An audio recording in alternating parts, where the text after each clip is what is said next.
Assalamualaikum warahmatullahi wabarakatuh. Kami akan menjelaskan tentang potensi ancaman dan serangan terhadap keamanan jaringan.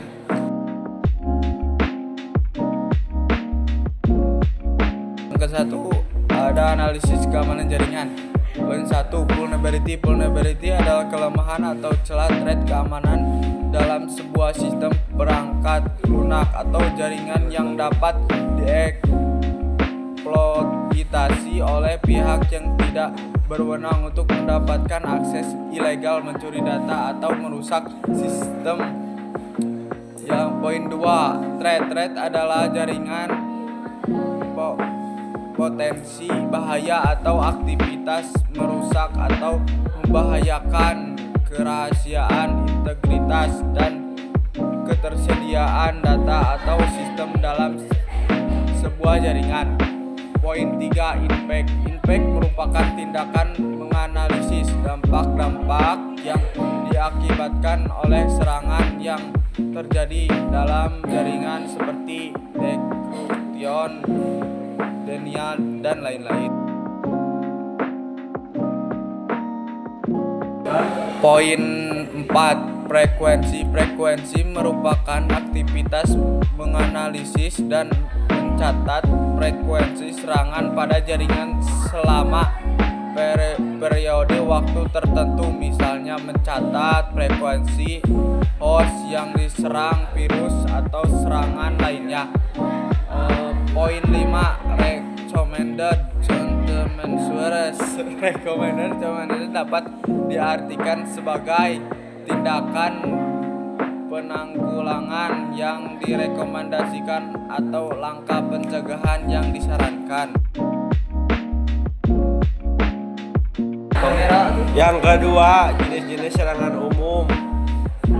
Trojan horse adalah jenis relawan yang menyamar sebagai program atau file yang sah untuk menyusup komputer, dan setelah terinstall ia dapat melakukan tindakan berbahaya seperti mencuri data sensitif, memberikan akses jarak jauh tanpa izin, atau mengganggu sistem. Virus merupakan suatu bentuk trojan, yaitu program yang dapat menyalin dirinya sendiri dan menempelkan dirinya ke program lain untuk menginfeksi data dan komputer. Virus ini datang dalam berbagai bentuk dan dapat menyebabkan kerugian bagi banyak orang.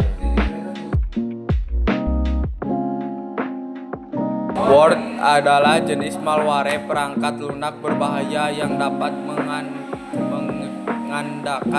dirinya sendiri dan menyebar dari satu komputer ke komputer lainnya secara otomatis melalui jaringan seperti internet atau LAN. Logic bomb adalah kode berbahaya yang disematkan dalam perangkat lunak atau tetap tidak aktif sampai kondisi pemicu tertentu terpenuhi. Ketika kondisi tersebut tercapai, logic bomb akan melepaskan muatan berbahaya seperti menghapus file atau merusak sistem.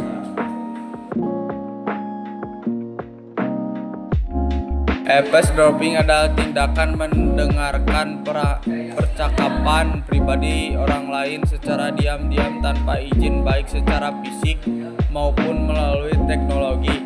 Kegiatan ini bertujuan untuk mengumpulkan informasi sensitif dan sering kali melanggar privasi, dan dapat dilakukan dengan cara menguping langsung, menyadap telepon atau komunikasi digital, serta melalui serangan cyber seperti sniffing.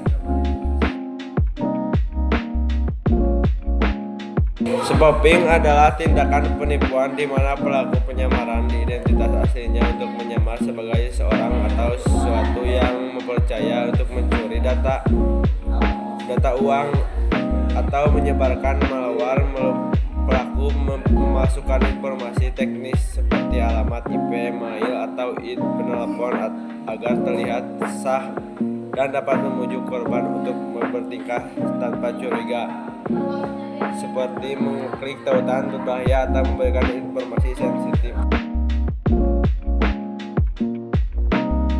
Denial of service adalah serangan siber yang bertujuan untuk membuat suatu layanan situs web atau jaringan tidak dapat diakses oleh pengguna yang sah dengan cara membanjiri target dengan lalu lintas atau permintaan yang berlebihan. Hal ini mengurus sumber daya sistem sehingga sistem kewalahan dan tidak dapat memproses permintaan normal. Man in the middle attack. Serangan man in the middle adalah serangan cyber di mana penyerang mencegat komunikasi antara dua pihak, sering kali menyamar sebagai salah satu pihak untuk mencuri atau memodifikasi data yang dikirimkan. Penyerang ini bertindak sebagai perantara diam-diam untuk mendapatkan akses ke informasi sensitif seperti kata sandi, kata kartu kredit, dan informasi pribadi lainnya. Phishing adalah serangan siber yang direncanakan untuk mengelabui korban agar memberikan informasi pribadi yang sensitif seperti kata sandi, nomor kartu kredit, atau data bank dengan cara berubah menjadi entitas terpercaya.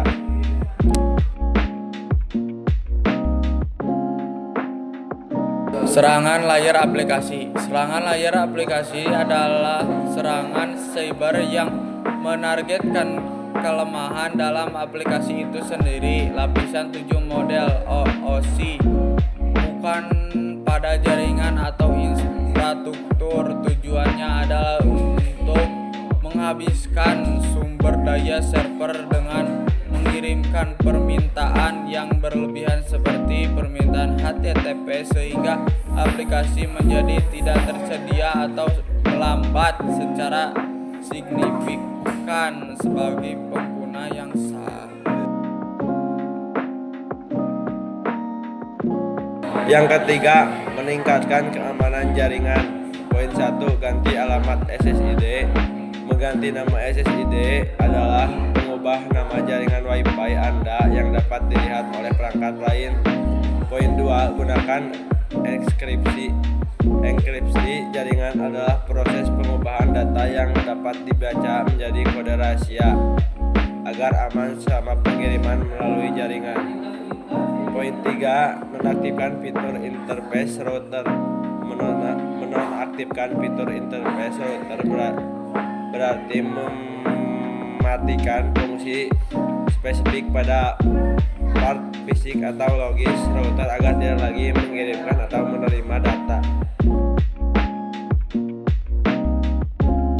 Poin 4, install antivirus. Install antivirus adalah proses pemasangan perangkat lunak antivirus ke komputer atau perangkat untuk melindungi dari berbagai ancaman digital seperti virus, malware, spyware, dan ransomware. Lakukan backup. Poin ke-5, lakukan backup.